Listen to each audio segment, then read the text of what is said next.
Thank you, Laska Hirlock. Minister, I want to bring your attention to the fact that businesses are seeing large increases in insurance premium for attempting to claim business interruption support.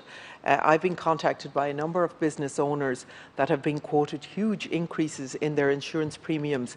This is despite the only claims that they've made is for business interruption as a result of COVID.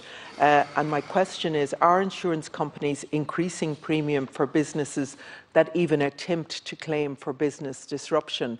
And how widespread is this problem, and what steps are being taken to protect vulnerable businesses? Thank you, Deputy, for your question. As you'll be aware, I'm not in a position, nor indeed are the Central Bank in a position, to intervene in the provision or pricing of insurance. This position is reinforced by the EU Framework for Insurance or the Solvency II Directive. Consequently, companies cannot be directed as to how they price their policies or what terms and conditions they apply in relation to cover. It is my understanding that past claims history is one of the rating factors that insurers generally will use in making their individual decisions on whether to apply and offer insurance and what terms to apply.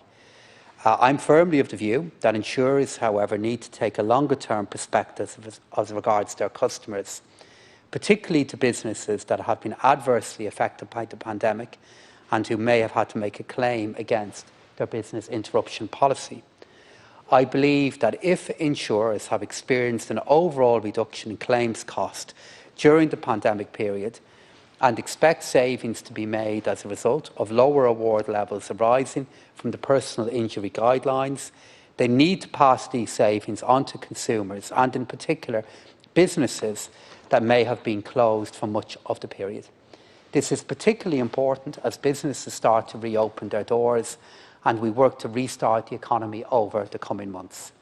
As Minister of State with responsibility for insurance, the Minister for State with responsibility for insurance, Minister Fleming, has recently met with individual insurers to press the need for premium reductions in this regard.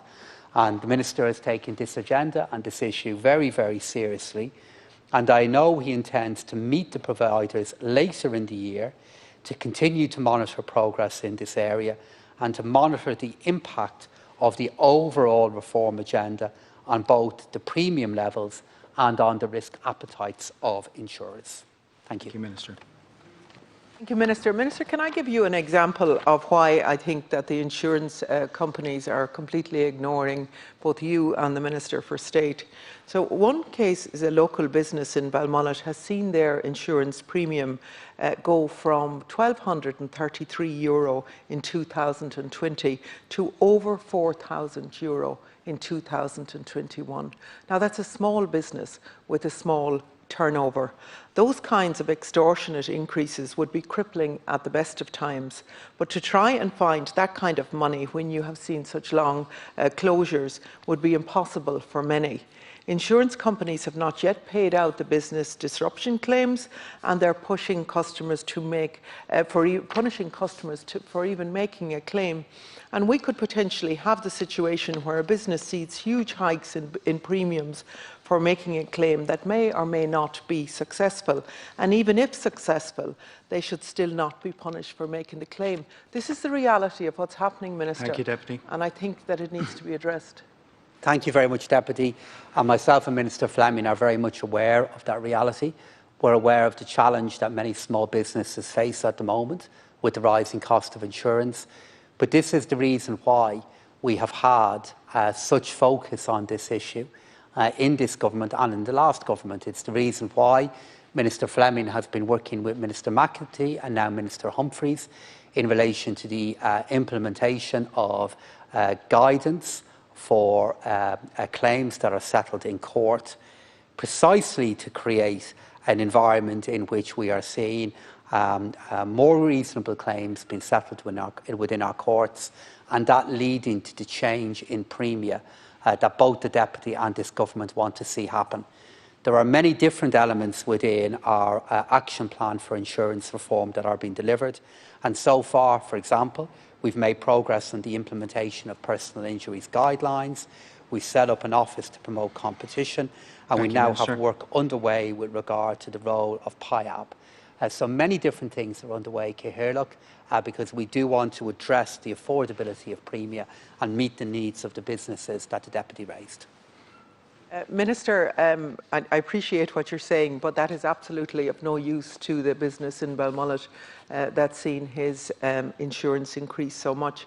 It's already a scandal that insurance companies are trying to escape paying out for the business disruption, despite it being exactly the type of protection that people and businesses pay for. We've seen the industry resist passing on any savings resulting from the lockdown to people in their motor insurance. We've seen the insurance companies try to deduct state supports from insurance claims, an outlandish attempt to turn business supports into insurance industry subsidies. There's clearly a view within the insurance industry that they can get away with what they want. This attitude has been encouraged by successive governments, and I would say, Minister, you failed to hold the insurance industry to account. Like, you have to give a message to that person in Balmullet, that business in Balmullet, who has seen their insurance just because they even make a claim, never mind whether it's successful or not. It's about the regulation of a sector. It's about the regulation of a sector through an independent regulator who have the powers to hold firms to account where things are done that are not in keeping with regulation or where they involve a breach of law.